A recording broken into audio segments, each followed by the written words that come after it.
Welcome to the world of iPhone storage solutions. In this video, we will explore the various options available for expanding your iPhone's storage capacity. Firstly, let's understand the limitations of storage on iPhones. With limited built-in storage, it's crucial for iPhone users to consider expanding their storage to accommodate their growing needs. Thankfully, there are several options to choose from. One option is subscribing to iCloud storage. By accessing your iCloud settings on your iPhone, you can select a storage plan that suits your requirements and complete the purchase process seamlessly.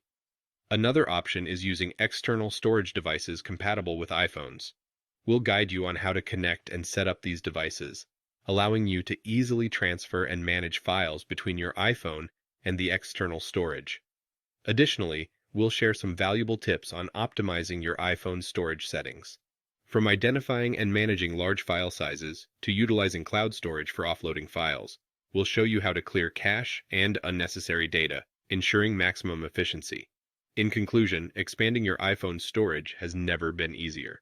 By following our step-by-step instructions, you can seamlessly increase your storage capacity and enjoy a clutter-free iPhone experience. So, let's dive in and explore the world of expanded iPhone storage together.